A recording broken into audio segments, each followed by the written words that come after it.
Rektor Universitas Hindu Indonesia Unhi Denpasar Dr. Cokorda Gede Bayu Putra STMSI melantik jajaran wakil rektor, pejabat struktural, serta unsur pimpinan lainnya di Aula Lantai 3 Gedung Unhi Denpasar. Pelantikan ini menandai dimulainya era kepemimpinan baru yang didominasi generasi muda. 4 wakil rektor yang dilantik memiliki usia relatif muda atau berasal dari generasi Z, sehingga diharapkan menjadi tonggak transformasi dan penyegaran tata kelola universitas.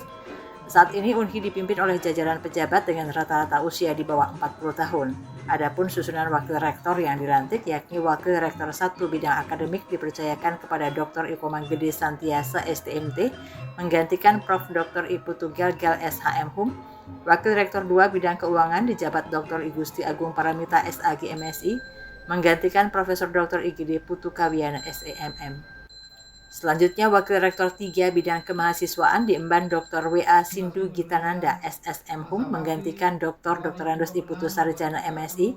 Sementara Wakil Rektor 4 Bidang Kerjasama dan Teknologi Informasi dijabat Made Adi Widiatmika STMSI PhD yang sebelumnya dipegang oleh Santiasa.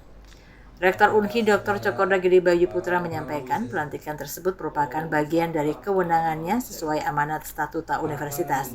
Penetapan wakil rektor sebelumnya telah melalui persetujuan Senat Universitas, sedangkan pengangkatan pejabat di tingkat fakultas seperti dekan, wakil dekan, hingga ketua program studi juga dilakukan berdasarkan persetujuan Senat Fakultas. Ia menegaskan ke depan Unhi akan memfokuskan diri pada 2 agenda strategis utama. Pertama, penguatan adaptasi sebagai lembaga pendidikan Hindu tertua terhadap berbagai perubahan termasuk tata kelola dan perkembangan pendidikan tinggi.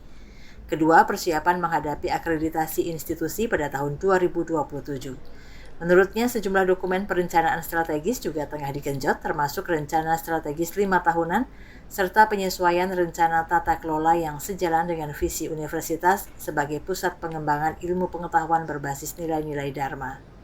Ya, Unhi memfokuskan diri pada 2 hal penting. Pertama, sebagai lembaga pendidikan Hindu tertua, dia harus mengadaptasi diri dengan beragam perubahan yang berkaitan dengan tata kelola. Lalu yang kedua adalah berkenaan dengan akreditasi yang di depan mata, karena 2027 akreditasi institusi, ada banyak instrumen yang harus digenjot ya, terutama juga karena kami di bawah badan penyelenggara yayasan, dan tentu ada beberapa dokumen perencanaan strategis yang harus digenjot.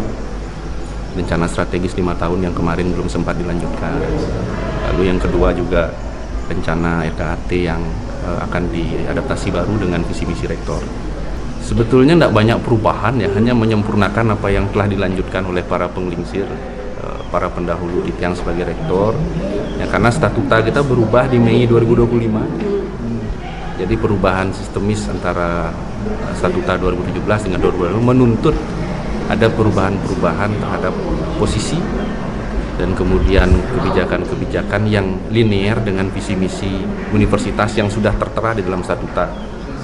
Jadi menjadikan kampus ini menjadi pusat pemajuan pengetahuan berdasarkan nilai-nilai Dharma. Terkait minat calon mahasiswa, Rektor mengungkapkan Fakultas Ekonomi, Bisnis, dan Pariwisata masih menjadi favorit dalam 1 dekade terakhir dengan program studi S1 Akuntansi, S1 Manajemen, dan S2 Magister Manajemen. Unhi juga berencana mengembangkan program Magister Akuntansi serta membuka program studi baru.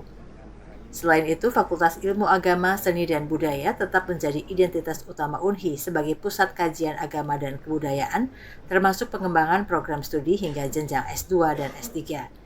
Dalam upaya meningkatkan penjaringan mahasiswa baru, Unhi juga membentuk Biro Marketing, Humas, dan Kerjasama sebagai langkah pembaruan strategi promosi dan kolaborasi.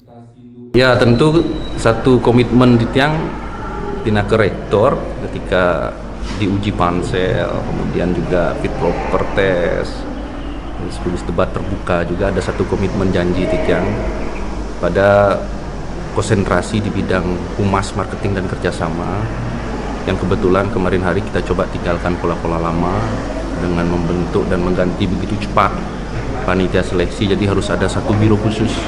Nah, kebetulan hari inilah dikibarkan biro itu, dan di kepala bironya baru jadi dilantik nih. Biro Marketing, Humas, dan Kerjasama.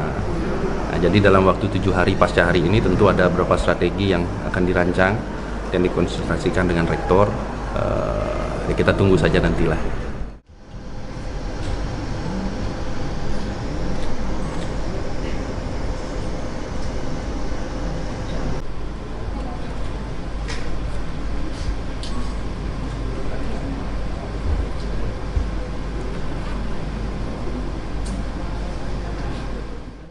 Kabar Bali Hits mengabarkan.